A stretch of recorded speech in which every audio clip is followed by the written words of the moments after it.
We're gonna uh, be behind the scene here, and you can start, Professor Burman, if you feel comfortable. Thank you, Pedro. So, good night, good evening, good afternoon, good morning for everybody. Thank you for all that is watching this webinar. Welcome to this event. My name is João Gabriel Burman. I'm a professor of international relations here at Uniriter in Porto Alegre, Brazil. And I will be the mediator of this webinar tonight with our our lecturer, Professor Tomoko Nagasaku. This webinar is named Cybersecurity, Challenges and Opportunities in the 21st Century. And this event is the result of the cooperation project between the School of International Relations of Fundação Getúlio Vargas and the Japan House in São Paulo.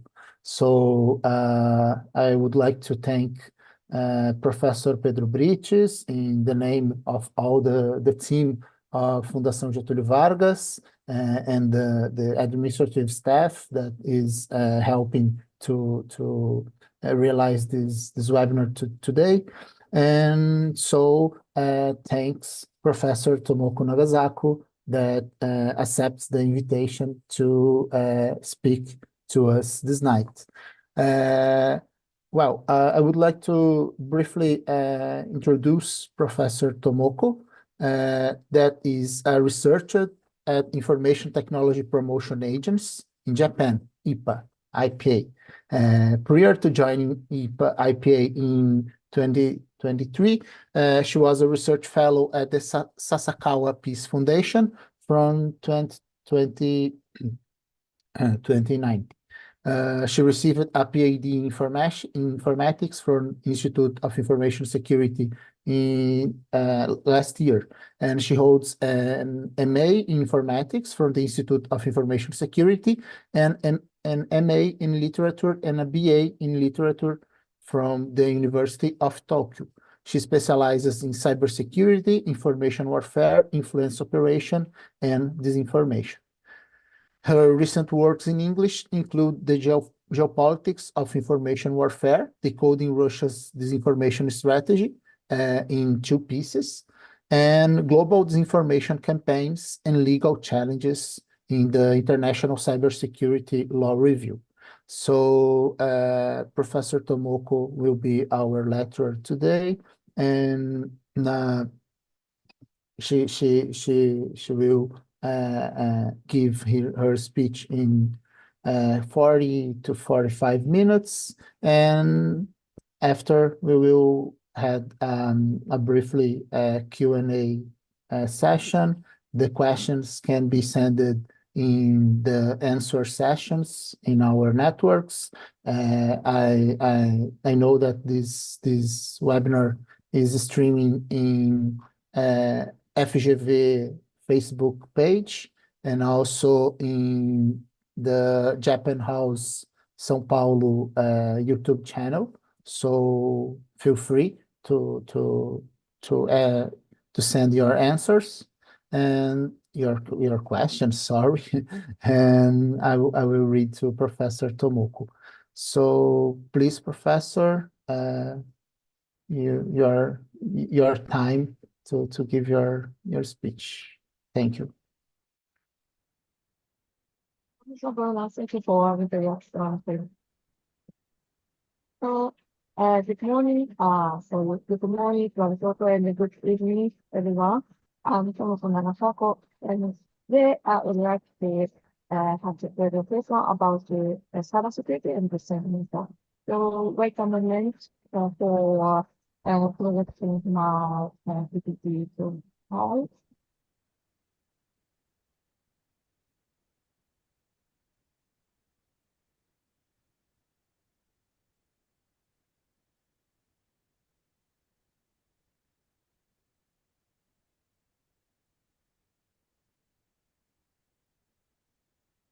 the presentation part? Yes. So, but not in the full screen. Oh, A little bit to your right. Yes. Now in the full screen. okay, thank you for the comments. So, um, okay, let's start the presentation. So today I would like to present about the distribution companies and disruptive challenges in Asia. So I'm from Nagasaki, researcher at focus on cyber domain awareness, information technology commercialization in Japan. So, firstly, let me please introduce myself very quickly. So, I'm from Nagasaki. Before I began a job, I worked as a researcher in the City Public Control. And my expertise is cybersecurity and the information industry, information digital, disinformation. As you can see, I have some publications in English and in Japanese about this information on the internet warfare. So if you have any interest in it, please check it after this seminar. So this is today's agenda. So firstly, I would like to describe the background of the disinformation situation in Asia and the cybersecurity backgrounds. And also, I would like to introduce the trend of the disinformation situation, mainly in Asia and in the Pacific. And next, I would like to introduce some case study of disinformation campaigns. But today we have time limitations, so I will pick up just case of Japan and some Asian countries. And at last, I would like to discuss the strategic challenges to combat against the disinformation and the information warfare, mainly against Russia and China. And today, in this presentation, all opinions expressed in this material belong to the authors, belong to mine, and goes to the official views of any organization. Okay, so let's move to the background chapter. So, sorry. This is the situation of new operational domains. So, as you know, traditionally we have traditional military domains, land, sea, and air. But recent years, around 2000, new domains have appeared, space and electromagnetic wave and cyberspace. And very recently, human presence in space is seen to be as operational domains. So it is originated from the concept of cybersecurity and also human cognitive security. So it's cyber attacks is the attack user of in cyberspace is operated mainly data stealing cyber attacks and destructive cyber attacks. But this is some attack measures are hybridized in hybrid warfare and non-cyber measures like interceptation or information manipulating cyber attacks and disinformation campaigns or strategic analysis. And then this is the structure of hybrid warfare. So I think the concept of hybrid is very ambiguous. So I would like to sort of the concept of bad method as this slide. So under the concept of a hybrid warfare, there is some types of warfare. So information warfare covers the cyber warfare, but it covers also the non-cyber measures like espionage in real space. And also, cyber warfare covers some types of cyber attacks, destructive one, or uh, obstructive cyber attacks, or some information manipulating cyber attacks, or some influence operations.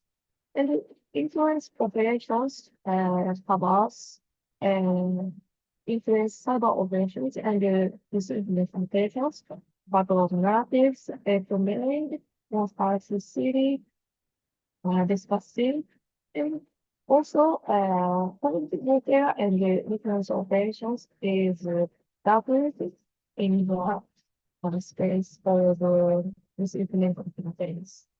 And in the like funds, quantum measures is marked of the dimension of the hard warfare. So dimension one is mainly influence locations and cyber warfare and previously. So the quantum measures in dimension one and cybersecurity policy and strategy, and the dimension two, business strategy, dimension three, legal and regulatory frameworks, dimension four, action security, and dimension five, subject and media literacy, and dimension six, comprehensive countermeasures. And this is facts of cyber attacks. I would like to help you understand of type of cyber attacks. And I know in the academic field and the political field, there's a lot of classification of types of cyber attacks. However, so as to discuss this information content, I use these types of classification of cyber attacks. This classification has seven types of cyber attacks. So, data stealing cyber attacks, obstructive cyber attacks, destructive cyber attacks, monetary purpose cyber attacks, information manipulating cyber attacks, military cyber attacks, and hybrid cyber attacks. So, I guess the audience have understood well already. Sorry, the audience have already understood the major types of cyber attacks like data stealing or some destructive cyber attacks like DDoS attacks. However, I think information manipulating cyber attacks or hybrid cyber attacks is new concept for you maybe. So I would like to describe some details finally. Number five, information manipulating cyber attacks means cyber attacks aiming at manipulating public opinion in target countries, mainly a democratic country, by using a proxy to access the peer sender and then disseminate fake news on social media. There have also been attacks designed to influence election outcomes. So in this concept, so fake news covers a lot of information disorder such as misinformation and disinformation and malinformation. But under the information warfare, mainly disinformation is used by the malicious countries. And also, number seven, hybrid cyber attacks. So cyber attacks that could categorize about attack types. In recent years, especially in the disinformation content, a combination of number 5 and number 1, or number 5 and number 2 have become serious issues. So, in following slides, I'd like to introduce the case study of hybrid cyber. And next, let's move to the trends of disinformation situation in Asia. So this is this is maps mapping research results of disinformation cases of democratic process, and also it describes it also describes the expanding of China to the area of Pacific Ocean. So, in my research investigation, I collect the case of election measuring and measuring democratic processes like the democratic demonstration or some foreign acts by Russia and China or some unknown actors. So in the left map, sorry, the left map shows the length of disinformation cases of democratic processes by Russia and China, and purple point shows Russian case, and the red point, red stars, the red point shows Chinese case. And the black one is by unknown actors. And the red one is left map shows the case study of since 2016 to 2020. And right map is focusing on the Asian countries and actually focusing on the disinformation cases of the businesses in Asian countries. And then you can see the expanding of China to the area of Pacific Ocean. So also including some islands, Pacific Islands area like Solomon or some Indonesia. And you can see the red point located also in Japan, but this is not democratic cases, but it's just the just the international affairs like the nuclear power plants of Fukushima power plants.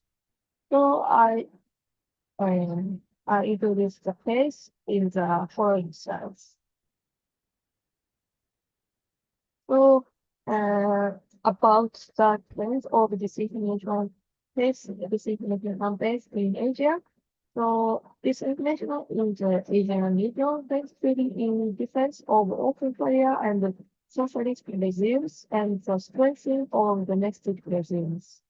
Unlike in the West, these information countermeasures also have aspects other than defense of democracy. And this is in my research, I would like to focusing on the disinformation content against the democratic process because my research focus is combating information warfare by Russia and China.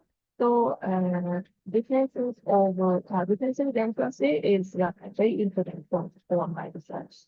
And also, disinformation from China and Russia is characterized not only by disinformation spread via social network and sites, but also by cross-posting using local media and fake media, such as sponsor campaign or paper campaign. And this is rank and timeline of the cases of interest operations allegedly by China and the influence and scandal of China and the media. So this slide is very, very dense, but I would like you to understand how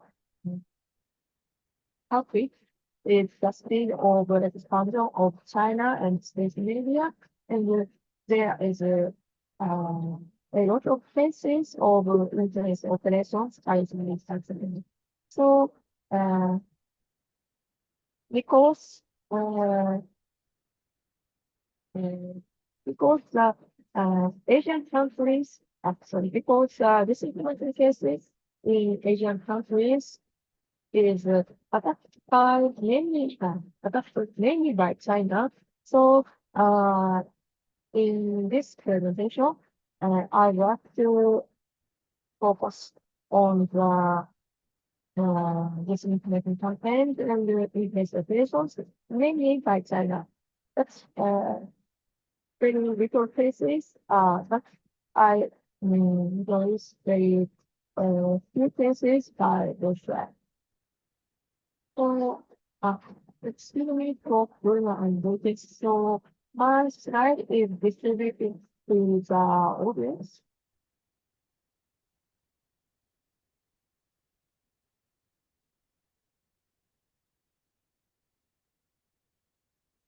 Excuse me, Professor Bill, now request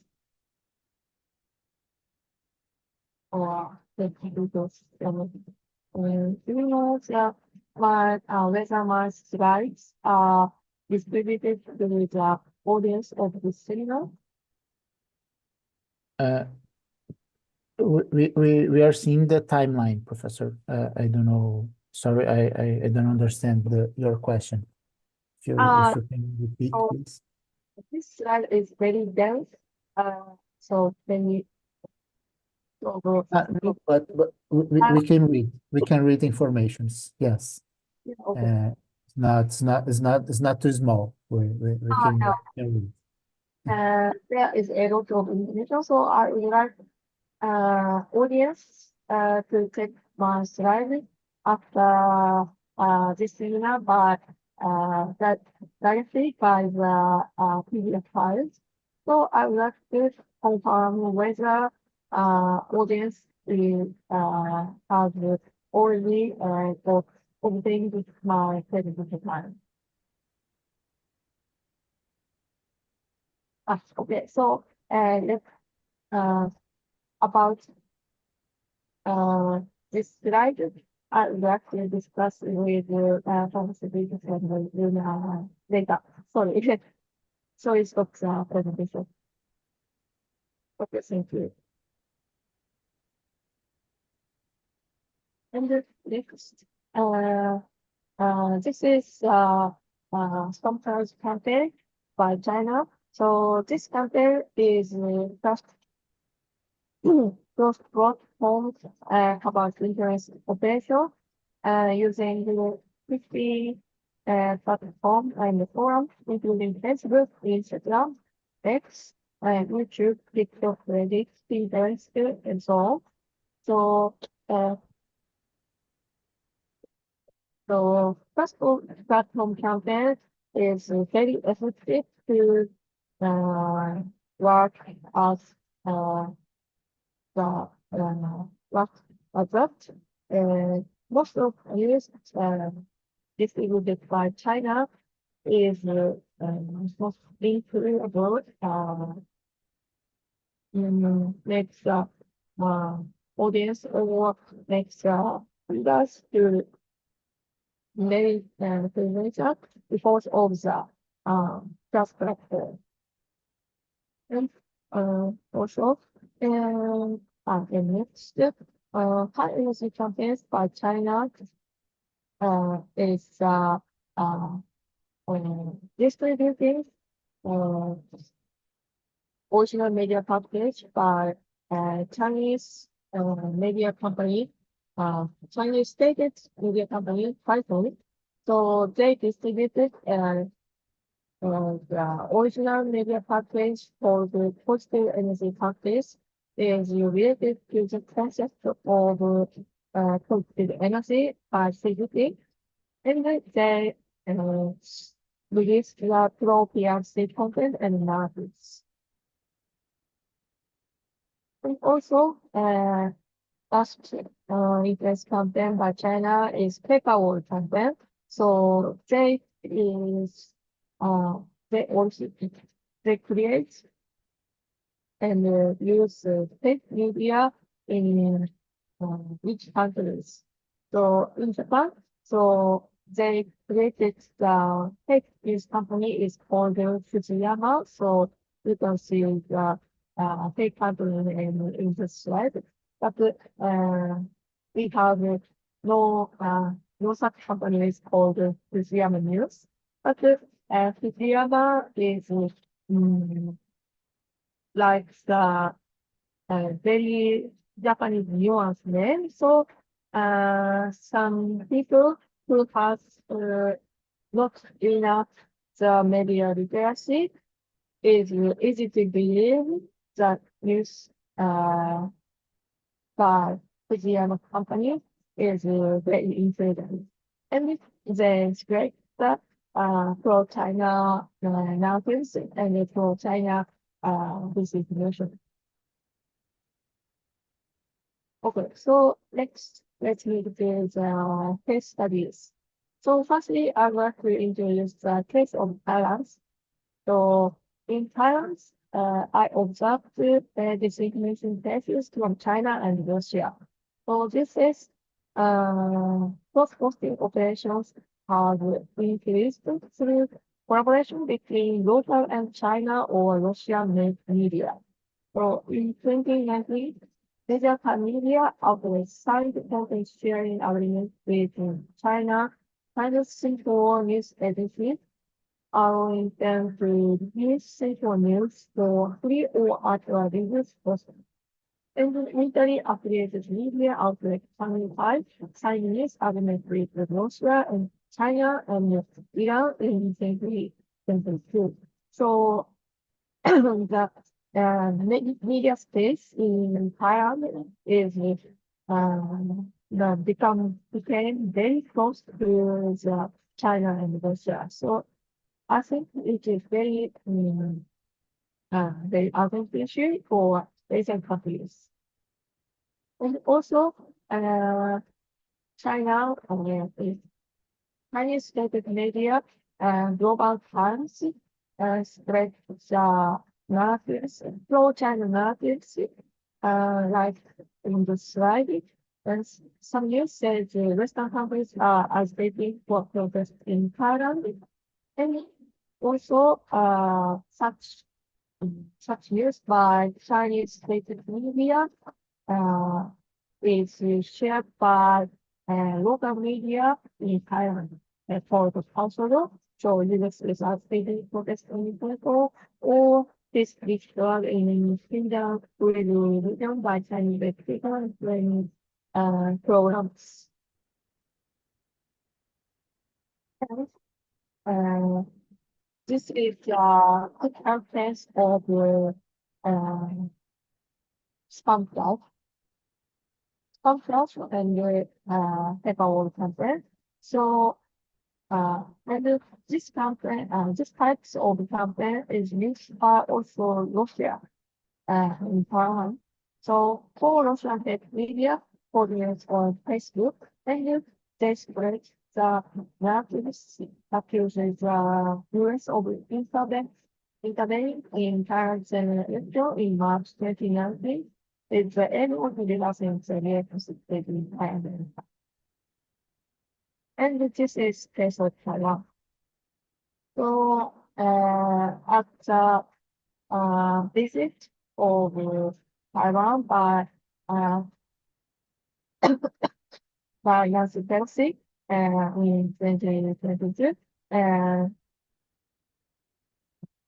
Thailand's cyber attacks to digital signage in the station and convenience store happened. Also, they spread the this information about the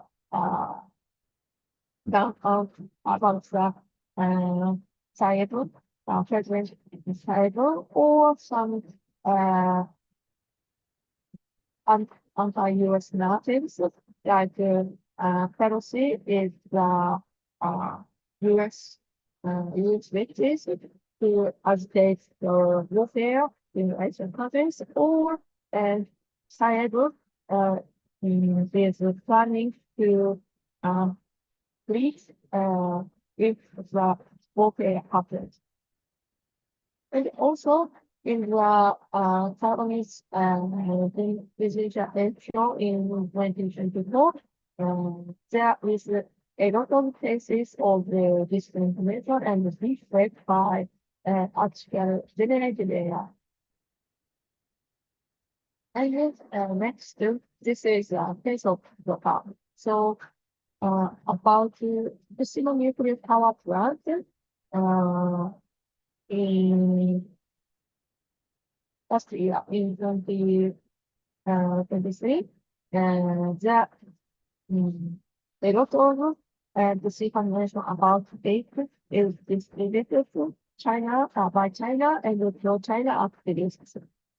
So pro-China activists in the Pacific, including some other government and the region also, and joined China in economies release of the traded quota from the top electric power companies to energize nuclear power plants into the ocean from 2025. And also due to such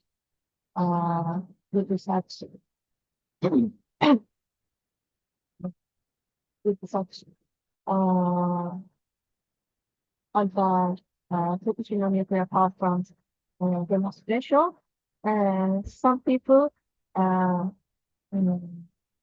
believe the treated water from Fukushima nuclear power plant is very dangerous, and they attacked Japanese restaurant. And this photo shows that China's anger at Japan is really biased. And also, same disinformation spread in China and Japan, such as this photo, telling the disinformation about that the water color in the surface of the sea has changed by nuclear water.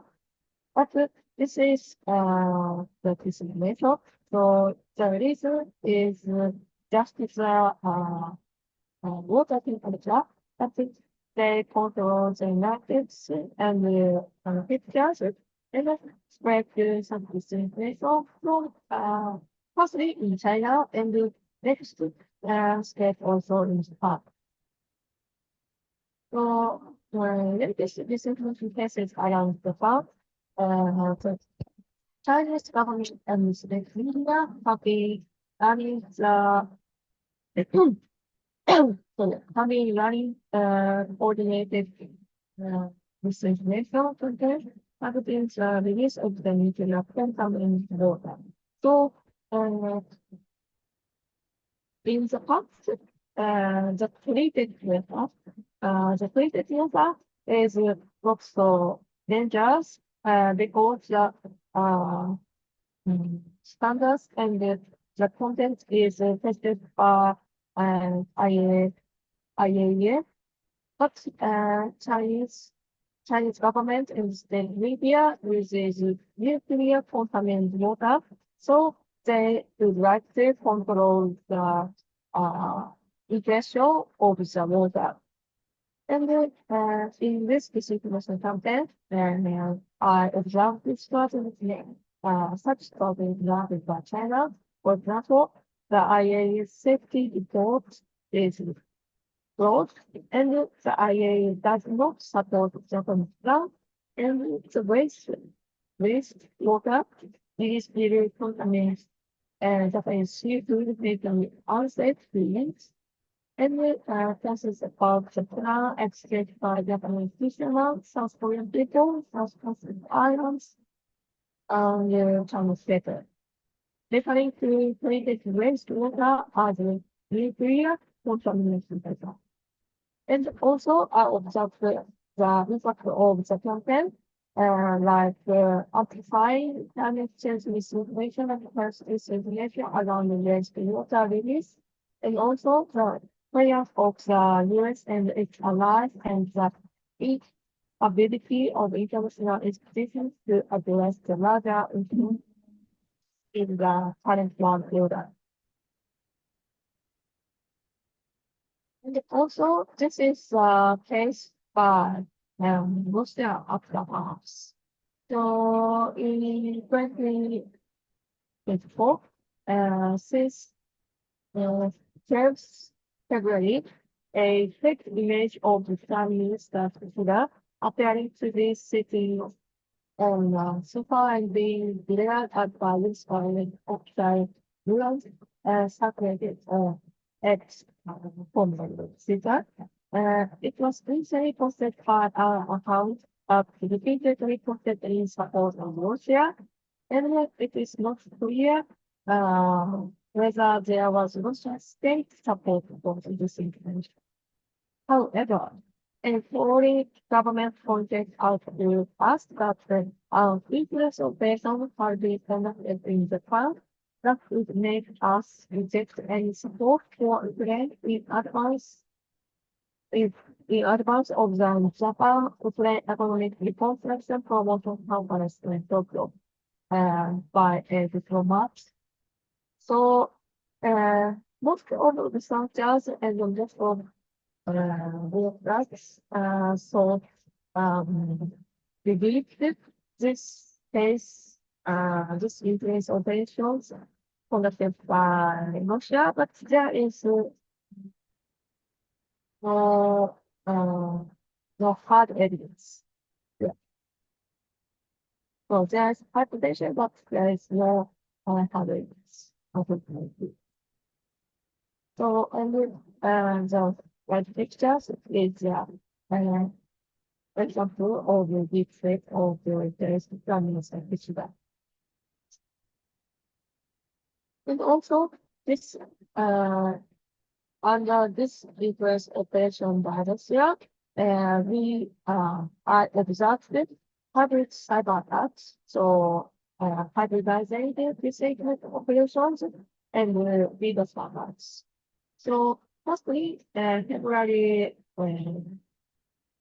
there was an currency, as I mentioned earlier, added the total of Prime Minister Kishida and the neural is posted by a Russian account on X. There's over 700,000 investors. And also, I observed another disinformation. So, spread disinformation that the government, Japanese government, accounted 50 trillion yen for the reconstruction and the support of Ukraine. And next day, February happens. So, no name. This is Russian activist hacker groups. They are not state hackers, but pro-Russian activists. So, no name releases a statement of responsibility for DDoS attack on Ukraine reconstruction conference. When this is a statement of DDoS attacks against Japanese institutions around the topic of Ukraine reconstruction conference. And it is in February, Inscreva-se, and this is a public broadcast in Japan. And here is a warning report on the threats and disinformation.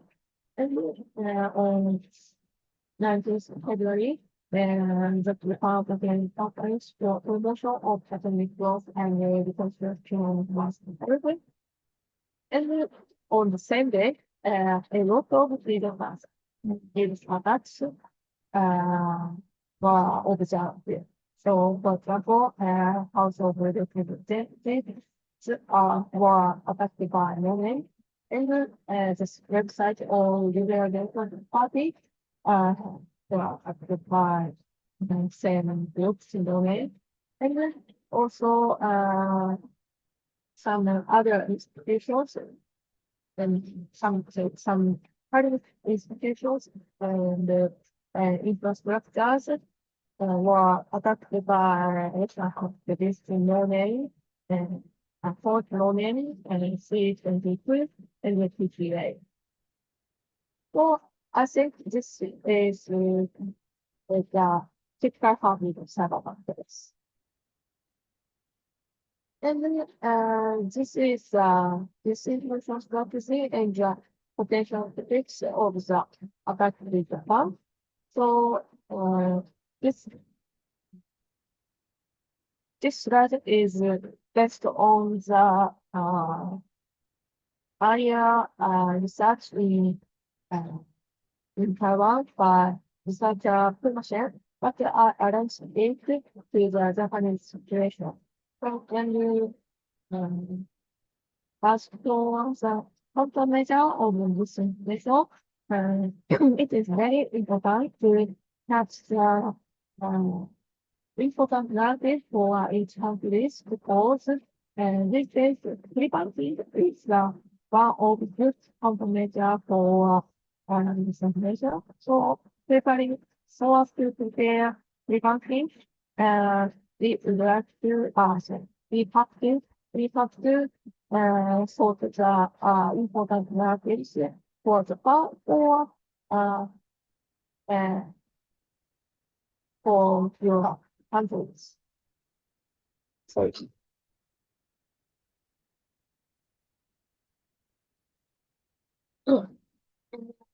in Japan, as like farming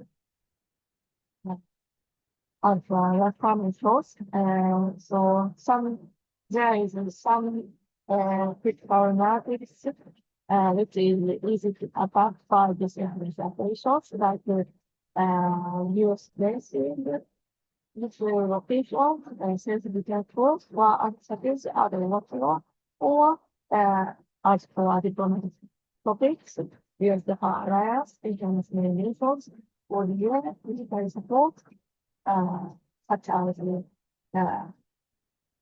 that as a case of the joint support, and the category of response.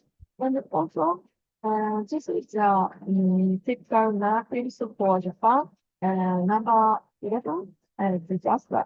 So in Japan has a lot of incidents of the disaster, earthquake, tsunami, typhoon, eruption.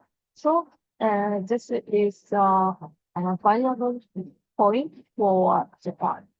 So I think taxing the valuable point of the narrative is important so as to combat this information. Yeah. So of the last, I would like to move to the strategy challenges to combat information warfare and disinformation. And also, I would like to introduce strategic goals, especially for the farm. So, as you can see, I think there is 7 goals for the farm. The first one is establishment of the special market center to combat against combat the disinformation. Because disinformation is mainly spread mainly on social networking service and internet media. So monitoring is important. And also development of legislation for collecting information data or for investigation and sanction against the knowledge. And this information campaign is targeting democratic process and mainly election. And number three, designing making election infrastructure as a critical infrastructure like the US. So this point is that if the government design the election infrastructure as critical infrastructure, it's easy to prepare special cybersecurity for election, and it is easy to write and project for our democracy process. And also, number four, establishment of active cyber defense system against hybrid cyber attacks. So as I introduced to the case of hybrid cyber attacks, so this case, there is well, case of hybrid cyber attacks happen often, and active cyber defense runs for among the obstructive and destructive cyber attacks. And number five, promote joint regulatory initiative and the formulation of code of conduct by government and platforms and slightly control of issues on social network the service. Then number six, enhancing the environment of cyber and military education because in the field of information warfare, especially also the networking service, not the social, but the normal people have to face the disinformation campaign by themselves. So, cyber literacy and media literacy for normal people, for public people is very, very important. And also, preparation, preventing against misinformation or strategic analysis by the government, mass media, or capacity government services in the defense, as mentioned this argument. So I think this is just good that you can for the fun, but I think you can find some lectures for your countries in Brazil. Because Brazil has a similar issue about disinformation campaign, but mainly parts of Austria. So I think this is a good lesson for us countries. And last, after last, I'd like to introduce the business strategic challenges against disinformation. So this is there's combating this case we have to combat the growing threat of information threat, and it requires reasonable population. So free and firstly, I would like to introduce the free and open independent strategy process research initiative and model of the new process with information. So obviously this information is in line with the idea of the court incentive to establish rule-based international order and to solidify principle essential to the stability and prosperity of the region, such as free trade, freedom of navigation, and rule of law. And also establishment of the independent hybrid theory. And this information is part of hybrid threat and is simply led by such centers to disseminate information such as what and process studies in the industry. This includes common countermeasures like in countries, device countermeasures from the campaign. And also, the last important point is focusing on and population with global south because Russia and China recently focused on the global south area to spread disinformation to spread this information and get get influence in this area. So so as to protect dedicated process, the cooperation with global south is very important.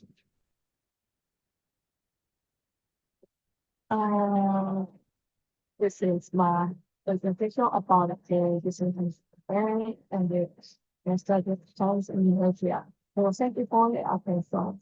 So if you have any questions, please please.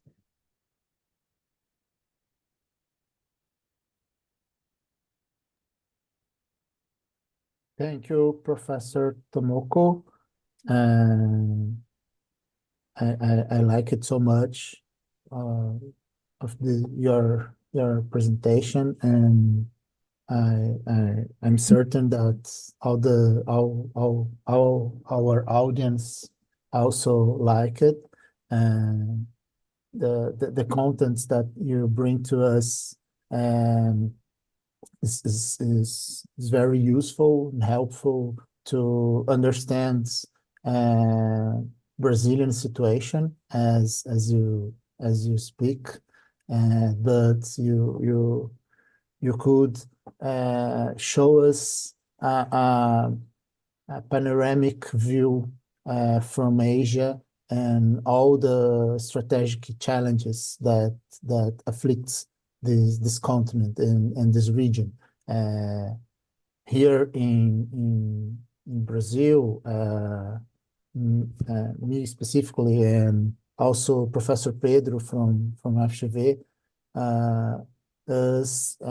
we study a lot of Asian politics, and we also had friends that studies China and Taiwan and Japan politics, but and a view from inside the politics, inside the social media, inside the newspapers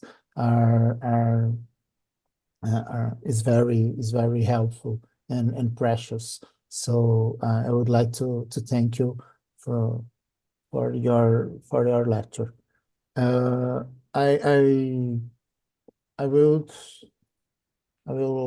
like to ask our audience if there's any questions to Professor Tomoko. If anyone has questions, that can be sent to the chat box in YouTube and Facebook. But in this meantime, I would like to propose to a question to Professor Tomoko, based in your lecture and also in your paper that I had the possibility to read before this webinar, the Threat of Conspiracy Theories in the Battle for Cognitive Domain, in that you explores with a lot of more attention the Brazilian case. So and specifically seeing your last slides about the strategic challenges to Brazil and sorry, to Japan and to the region, and I understand that these challenges are very similar to some challenges that here in Brazil, me and my students, we also identify in the case of Brazil. We had the possibility to write a paper to a congress that will be held in Navy School in Brazil, promoted by our defense minister. The event will occur in July, but we we already wrote the paper, and some of the challenges, and I think that the biggest challenge that we identify regards about the last challenge in your slide, the 6.1, if you can please. Yes. Thank you. The challenge 6 and the challenge 7 that speaks about enhancing the environment of cyber and media literacy education. And in Brazil, I think that this word education is so important. And the other challenge that is preparation, pre-bunking against disinformation or strategic narratives, or how I understand, had answers in the pocket to counter attacks, if we can say so, the disinformation operations. But my answer to you, Professor, is what type of responses the governments can provide against this type of operation? Because I understand and I comprehend that you also shares this concern that our states cannot use the same methods, the same narratives that these states, these actors, these rogue actors use in these informations. So how can we protect themselves, our states, from cognitive warfare while maintaining civil rights, freedom of expression, in a democratic environment? I understand that is a difficult question, but I think that is one of the most important questions, because this concerns not only our groups of academics, but also politicians, social philosophers, and a wide range of specialties in the academics. Please, if you can talk a little about this, I appreciate it.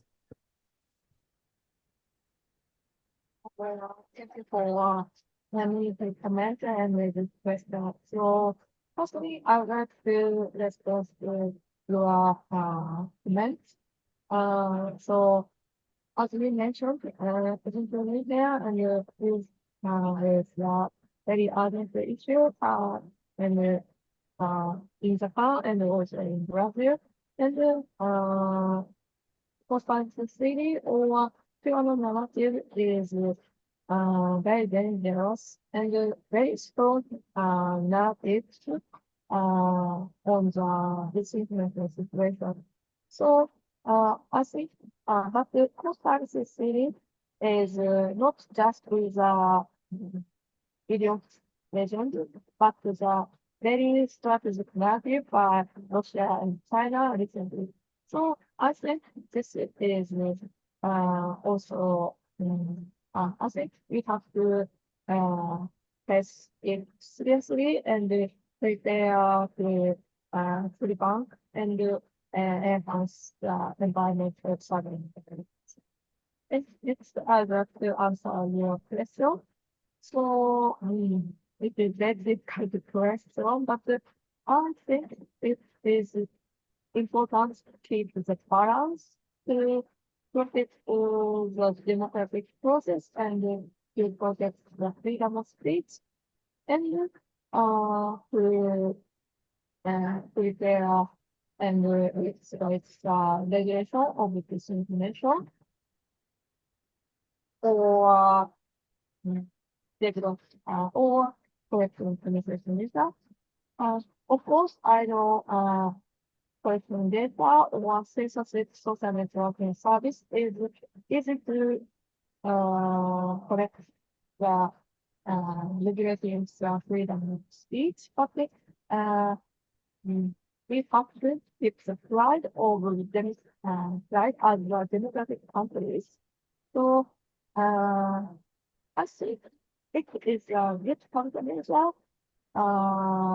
Revamping and fact checking and strategic communication. But we, Japan and Brazil and other democratic countries must not never use this information for achieving their strategic goals. So this information is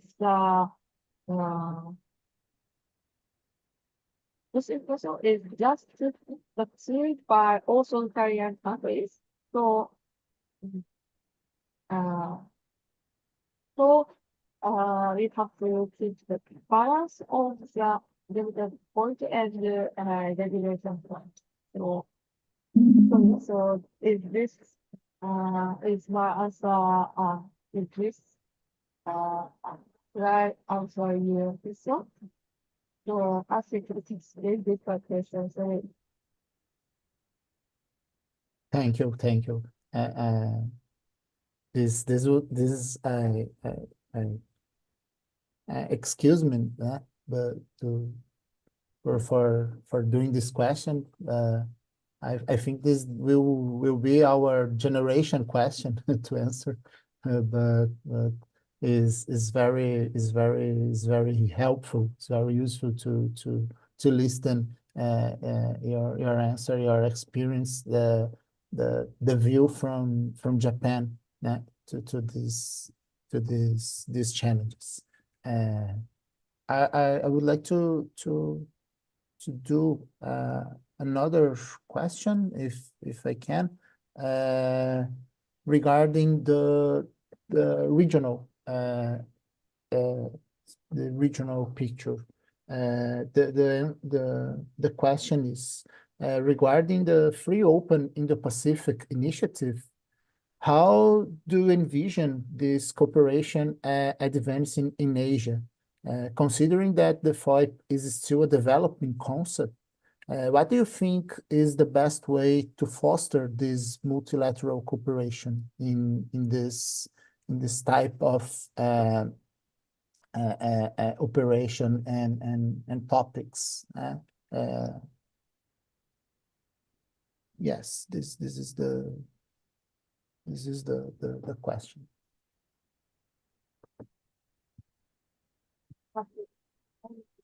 sorry, so I have some research sound issue, so I cannot hear through all your questions. So may I ask you to repeat your question again? Sorry.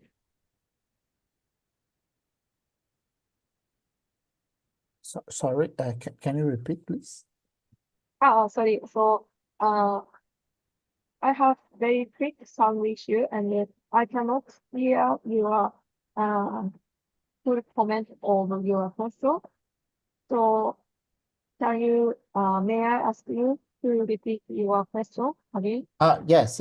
I will send the question here in our chat also to help the understanding here. I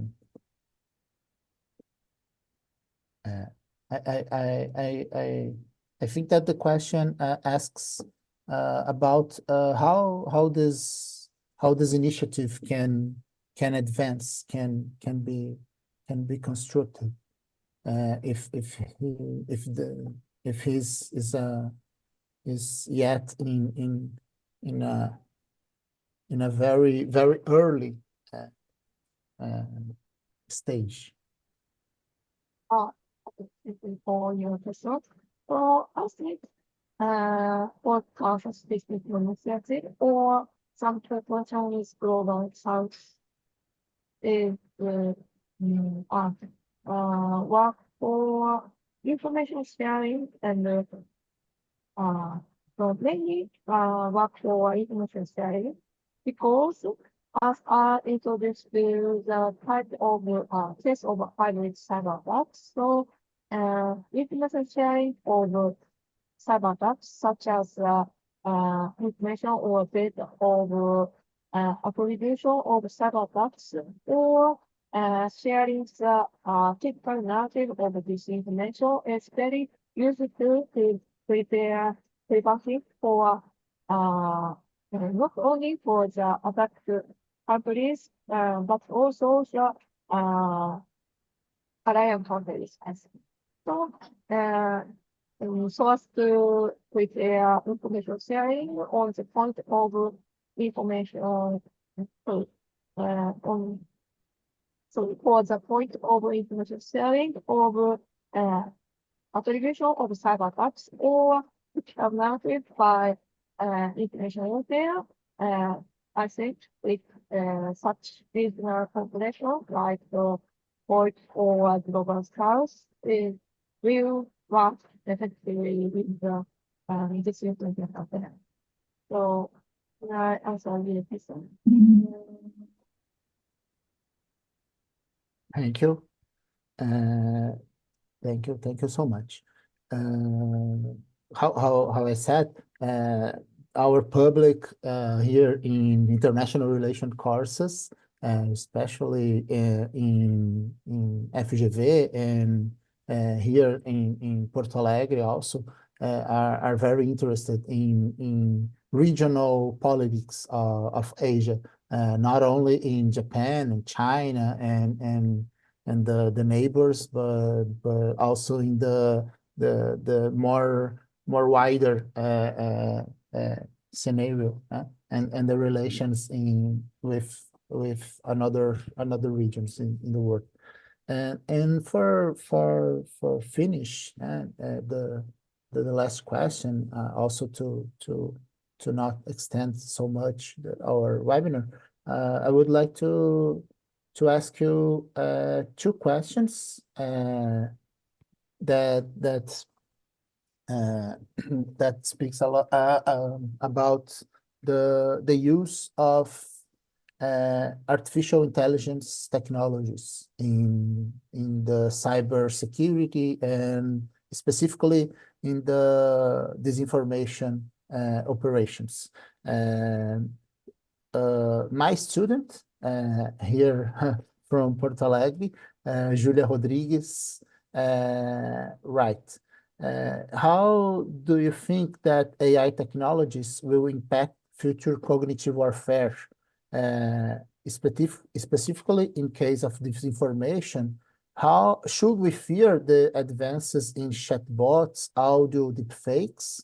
And already answering Julia, Professor Tomoko show us in the slides a case of deepfake.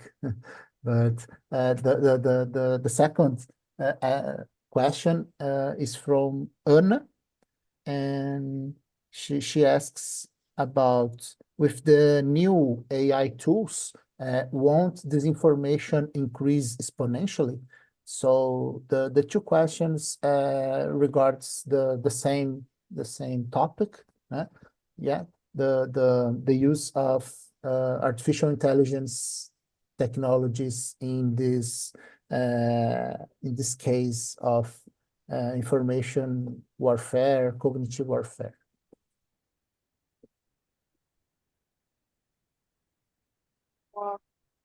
So for this, for first question about the generative AI technologies. So I think generative AI technologies will give our society so big impact in future cognitive operations. So firstly, in creating this information, so generative AI helps us to be with us. It is very easy to create the sequential instantly and very quickly. So before the era of generative AI, so Microsoft actors created the sequence manually one by one. However, the you can use the generative AI. You make according to some other research, results, you can create this information articles. Sorry, you can create the 600 of this information articles just in 1 hour. So this is very dangerous situation, and also for the cognitive aspects, generative AI helps us to attack by deepfake videos and deepfake pictures more easily, because generative AI like video or Midjourney or some web or some public applications of generative AI is easy to help us to make this information take videos or this information pictures easily, and such this information by video and pictures is easy to control our cognition, because the video and the graph, especially the video, deepfake video, is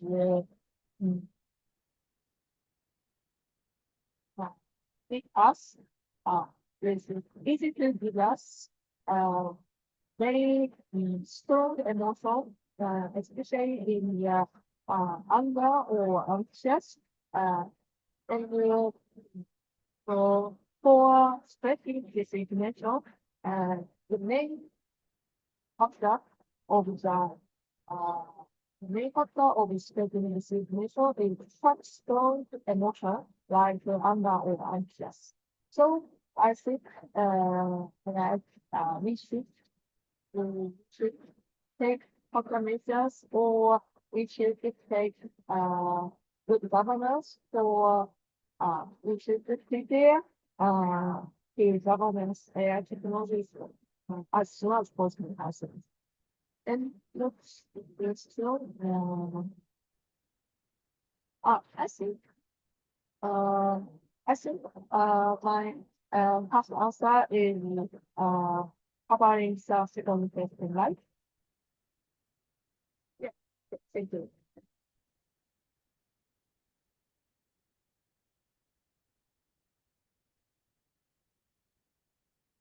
Actually, from Sakuruma, you are muted. You are muted. Muted. Muted. Yeah. I'm sorry. Problem. How many years that we make webinars in Zoom, and yet we speak with the microphone mute.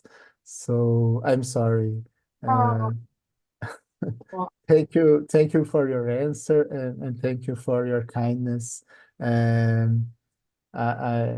would like to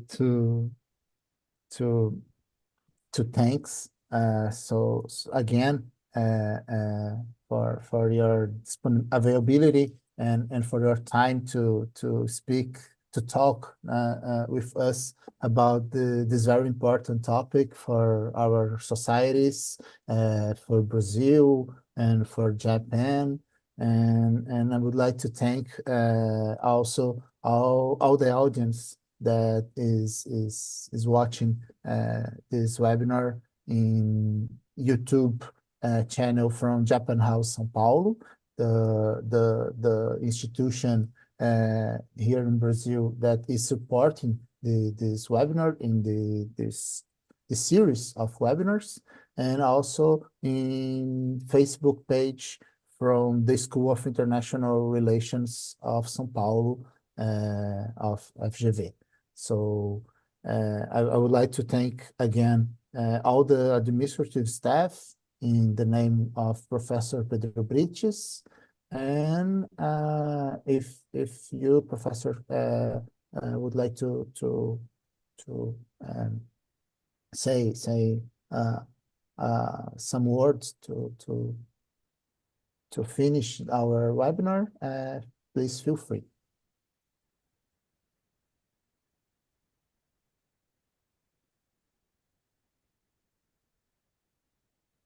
Professor, would like you do you like to say some words? No? Sorry, sorry, I have good sound issues, so now the comment after last week. Oh, okay, I see. Understood. So, again, I would like to express my gratitude for inviting me for this meaningful webinar. I think I would